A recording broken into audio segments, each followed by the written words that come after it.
Oh, this smells like my teen years. School holidays, just sitting with a book in the sun, sniffing a book. Am I weird? I'm weird. Okay. Buckle up, y'all. I feel like this was gonna be a long video.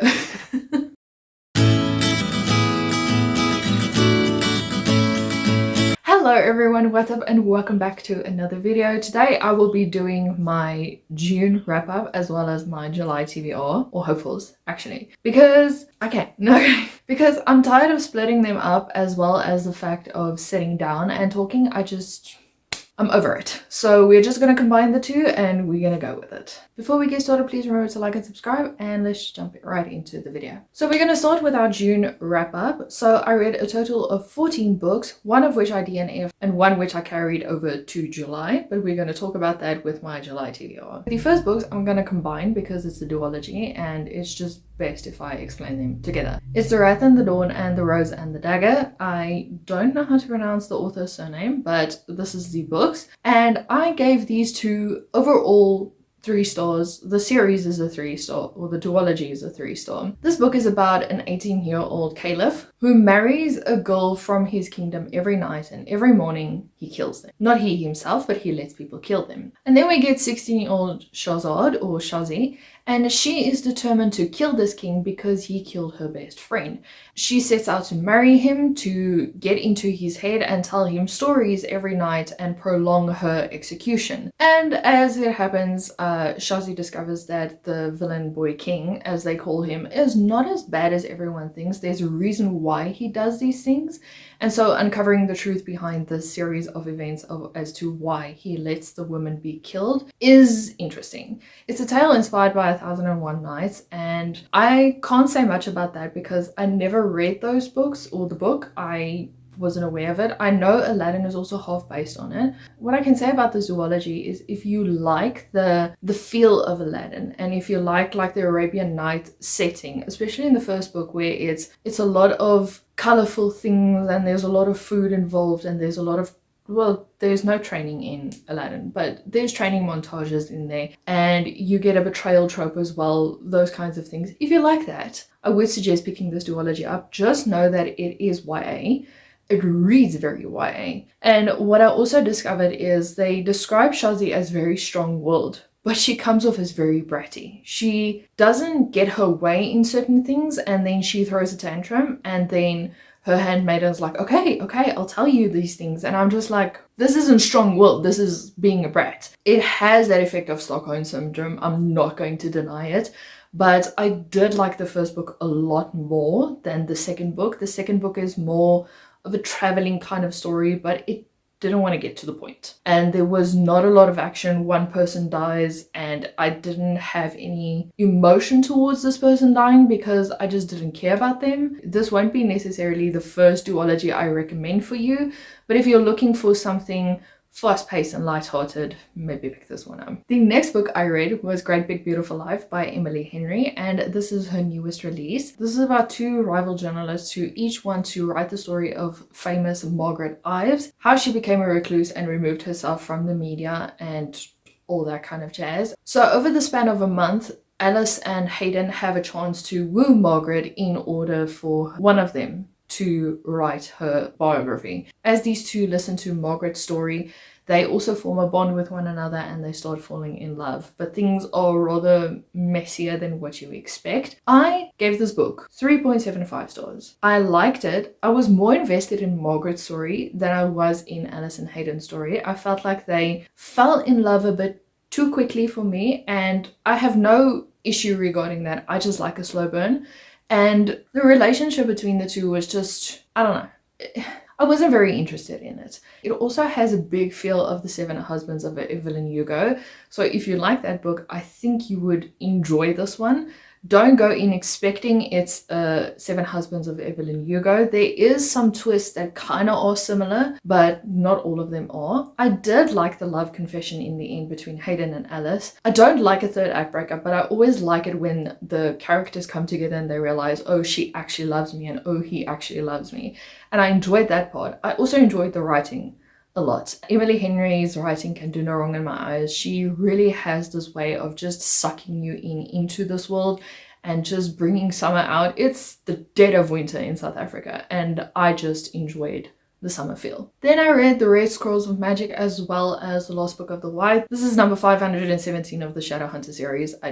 But anyway, the first book follows Magnus and Alex as they go on like their first couples trip to Paris. They end up being involved in a hunt for someone who is impersonating Magnus, who started a cult and is kind of like making things worse in Paris. And everyone is zeroing in on Magnus because they think he is the culprit behind this. Meanwhile, he thinks he only started it as a joke and it ended up being far worse than it is. The Lost Book of the White obviously follows the story. I think it follows after the Mortal Instruments finished, so after the 6th book. They have this like resurgence. Someone comes back into their flat and they steal the Red Scrolls of Magic, and it's another adventure from there.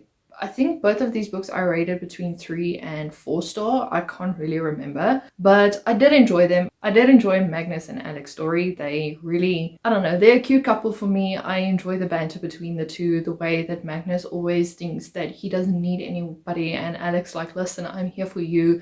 I will support you no matter what, but you have to work with us. You can't just, you know, pick up your hands and be like, sorry, we're just gonna leave it there. Yeah, I can't wait to read more of it, because I believe there's a 3rd book coming out, but nobody knows when. We're all up in arms about that. Then I read Slaying the Vampire Conqueror by Carissa Broadbent. I'm slowly making my way through what is essentially the Crowns of Nyaxia series, but I know this is basically a standalone. And this is about basically an assassin called Selena.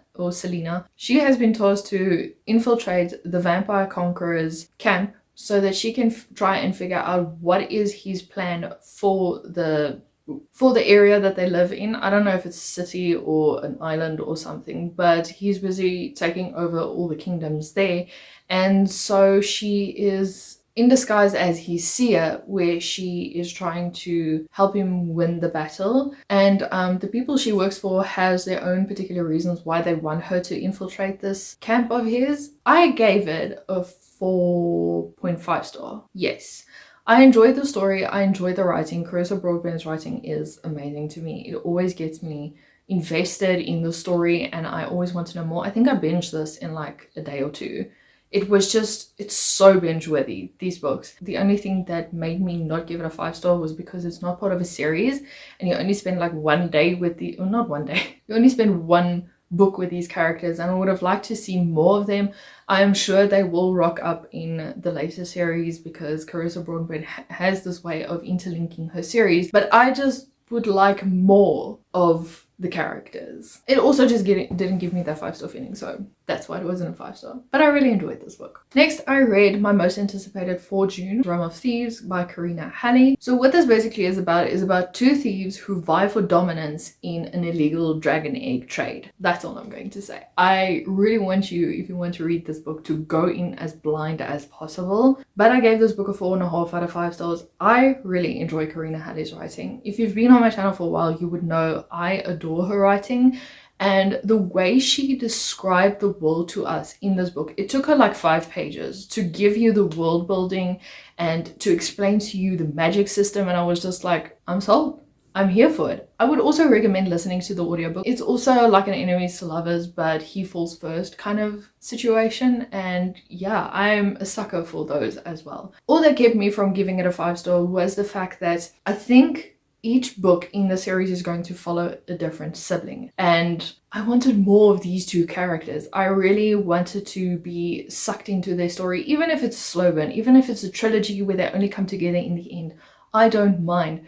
I just like their, I won't say their personality. I just like the tension between the two. The steamy scenes were also very steamy. There was a cave scene, one cave scene kind of situation, like a one bed trope, and it was interesting. But I really like that. I can't wait for the next book to come out. I don't even know when the next book is coming out, but can't wait for this one. Then I read Bereft by M.A. Quinley. This is an ARC I received from book tasters who have messaged me over on Instagram, and this is basically a story, a set of poems about a girl who's fallen in love with someone who her parents do not agree with. Like, they don't agree with the social status as well as the color of the other person's skin. And it's just the story of how they fall in love, how they break apart, and the heartache that ensues with that. I gave this a 2.75, so round it up to 3 star. It's not bad, it's just the poems felt very jumbled at times. Like at one point we were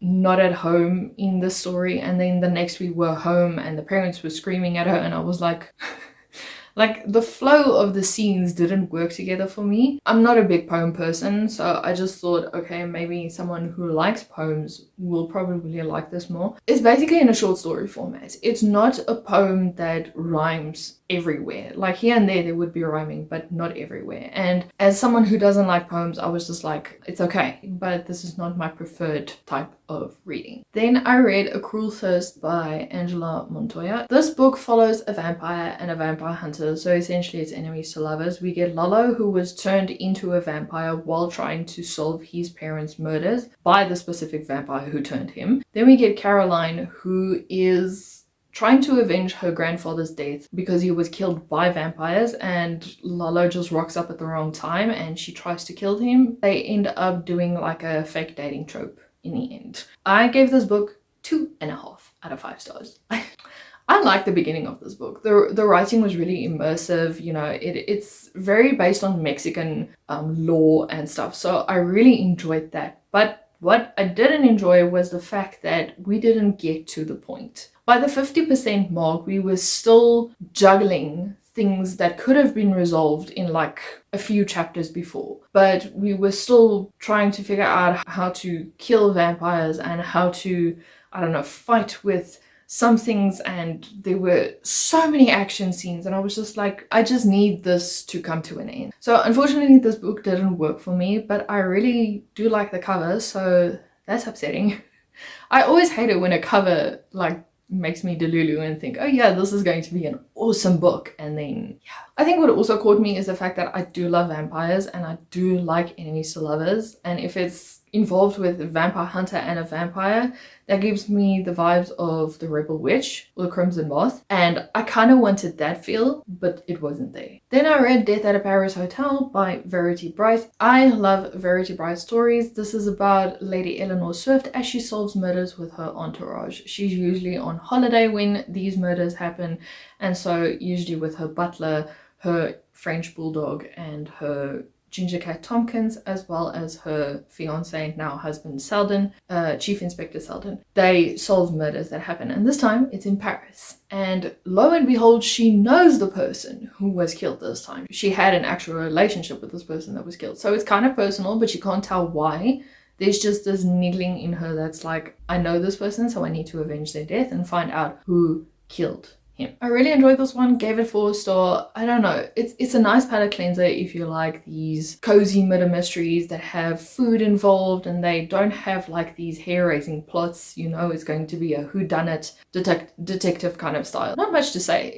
The writing is easy to follow, it's funny at times. I enjoy them. Then I read Ready Player 2 by Ernest Cline. This is the one I DNF'd. This is the second book following Ready Player 1, and I think it's 3 years after Ready Player 1. And there's a new quest that has sprung upon our main character, whose name I forgot, James. There we go, James Halliday. I DNF'd this one. I think I said that. I don't want to go in too much detail because I have my Shelf Destruct video coming up soon, so just know this didn't do it, unfortunately, so it's going in the sell pile. The other book I read was Power Play by Chelsea Curto. I'm slowly making my way through the DC Store series. So in this book we follow Piper, who is kind of in the rut because her first marriage, like it was a disaster. You learn this in Face Off. She never really explored herself in her marriage, as well as her husband cheated on her with his secretary. So she has been very downgraded in her confidence, and she's trying to build that back up, but she's also facing a lot of degrading from her male workers, and it's just, yeah, it's a horrible situation. And then we get Liam Sullivan, who is the DC Stars ice hockey goalie, and he has had a crush on Piper for like 4 years since she started working for like their marketing agency. It's not marketing. She's basically a sports journalist, but she focuses on their team. Anyway, and so they strike up a deal where he will teach her what she likes and she doesn't like in the bedroom, but at the same time, he wants her to act as his girlfriend so that he doesn't have to go to his sister's wedding alone, because his parents always pester him and they're like, hey, why don't you have a wife? Why don't you have kids? You know, that kind of thing. So he's trying to avoid that. So they strike up a deal, and eventually it leads to a marriage of convenience, but in a very strange way. I gave this book a 4 stars. I really enjoyed the writing, even though this book is over 500 pages long. And I told my husband while I was reading this book, I was like, there's no reason why a romance book should be this long. But I get it. If you read this book, you would understand that the things Piper go through and the things that Liam go through, they need to work through their things, because Liam only focuses on one thing, and it's ice hockey. He doesn't want distraction, so he doesn't date. He just wants to focus on his hockey. And it turns out that he didn't need to be so hyper fixated on something.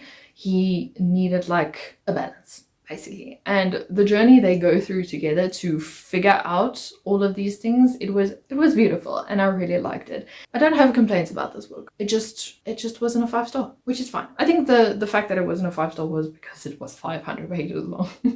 But I did enjoy every scene. Like, there was no scene where I felt, ugh, this is stagnating, we need to get somewhere. What I also liked about the 2 books that I've read by Chelsea Kurto so far is the fact that there's no third act breakup. These characters communicate with one another. There can be drama without the miscommunication trope. Can you believe that? I enjoy these so much, so I'm definitely going to read more of her books. And then the last book I read for June was Chain of Gold by Cassandra Clare. If you have been following me for a while, you would know my bestie and I, we are slowly but surely picking through the Shadowhunter series, and we are on the last series. So we follow Cordelia, who is going back to London so that she can solidify herself in the clique where the London Shadowhunters are, because her father is in trouble and she needs their support to try and free him, because he is in jail, essentially, in Idris. So she wants everyone's full support so that she can bring her father back home. But she's also deeply in love with James, who is Will and Tessa's son. He has his own demons that he has to work with. And then James and his friends, and then Cordelia and Lucy, who's James' sister, they start getting closer because there are demon attacks in London, and they have to work together to solve the reason as to why these demon attacks are happening. At the same time, she's also trying to fight her feelings for James because he's in love with someone else who also just arrived in London, and she didn't know anything about this person. So I think that's the gist I can give you without spoiling anything. I gave this book 4 stars. I really enjoy the London setting in which Cassandra Clare writes her books. It's just so magical. It captures you into the pages, and I just love the storytelling. It is by far her best series, is this and the Infernal Devices series. The next book on my list is also my carryover, and it is Chain of Iron by Cassandra Clare. So this is just the continuation of the book after, obviously, Chain of Gold. As you can see, we are almost done, so I'm quite excited for that. So this is obviously on my July TBR because we're deep in June. We're deep in July. That's where it goes. And then the last book, which is Chain of Thorns, will also be on my July TBR. I know nothing about this book. All I'm thinking is I think this is Grace on the cover. So yeah, I'm intrigued to see where we are going. But first, I need to figure out what is happening in the last 20%. I'm dying to know. So after I finish this video, I'm just gonna snuggle up with this book. Then for my shelf destruct TBR, I wanted to do a spinner wheel, but then realized that my hold on this book came in through Libby, and it's How High We Go in the Dark by Sequoia Nagamatsu. This is a set of short stories from people who are dealing with a virus outbreak. It is very close to home to the pandemic. I think it's going to be a little bit hard-hitting because it's similar to what happened in 2020 all throughout to 2021. So I don't know, we'll see how it goes. But yeah, I don't have high hopes for this one. Then I also have One Dark Window by Rachel Gillick. I want to read The Knight and the Moth, but I have this thing where I first need to read the author's backlist before reading their new books. Don't ask me why I want to do that, but also my bestie really wants me to read this, so I was like, yeah, okay, I'll just buy this book and then we can go with that. So from what I can gather about this book, it's about a girl called Elspeth, and she has I won't say it's a demon, but she has a voice in the back of her head. Kind of evil, but he's more morally grey than anything else. And nobody knows this about her because she also survived a plague that happened in their town. And essentially what happens when you catch the plague is you get taken to the king's dungeons and I believe you die, but she survived this plague and now she is hiding this nightmare in her head. That's all I can tell you about this book because that's all I know about this book. But I know this is it has very gothic-y vibes. It's very dark, so if you like those kinds of vibes, yeah, I think you'll like this. I am only, I think, 16% in. I'm really enjoying it so far. So I want to see where this is going. The next book I have on my list is The Favourites by Lang Fargo. All I know is if you like Daisy Jones and the Six, but make it ice skating, read this book. I've seen a lot of people rant and rave about it and I am dying to get into it. I only now just realized how thick this book is. 437 pages. Damn. But it smells good. Then I have Atmosphere by Taylor Jenkins Reid. All I know it's something to do with space and a love story, I think. I might be so wrong, but yeah, this is the book on my list. Oh, it's also historical fiction. I think her books are the only historical fictions that I really enjoy. So yeah, we'll see if I can get through this monstrosity. It's not that thick. I'm being dramatic. It's also 337 pages. Okie dokie. Then I want to read Abby Jimenez's Say You'll Remember Me. I have been putting this book off because I've seen a lot of reviews about people complaining about the fact that the main character is continuously being compared to Reese from ACOTAR, and that kind of puts me off of books. So I don't know. But what I know about this book is about these two characters who meet because he is a vet and she discovers a dog that's hurt. So she takes the dog to the vet and they strike up like this instant attraction to one another. But she has to go home because she has to deal with her mom who has dementia. And he lives on the other side of the world. Technically not, but you know, they live far from each other. So they are trying to work out a long distance relationship between one another. I do like Abby Jimenez's writing. I did read Just for the Summer and fell in love with her writing, not her story. So I'm intrigued to see where this one goes. I've seen a lot of people not rate this one as high, but you know, it's all objective, so we'll see. The next one was also in my June hopefuls list, but it is Grave Matter by Karina Halley. She recently announced that the book is out on audio and I see it's on Everand and I was like, yay, sign me up. This is a forbidden romance between a professor and his student. That's all I know. And I know there's magic involved, I think, because there's something about mushrooms happening. I don't know. I don't read the descriptions, okay? Then the second last book I have on my hopefuls list is Slapshot by Chelsea Curto. This is about one of the players in the ice hockey DC Star series ice hockey team called Hudson. He's a very knowing kind of person in the group. He is also like the chef of that group. So I'm curious to see where his love life is taking him, because he's had some difficult situations from what you can gather in the past two books. He's apparently too clingy to most of the girls. And then the girl, because this is usually dual POV, I don't know her. I think she just comes in and she forms part of the fan family. So who knows?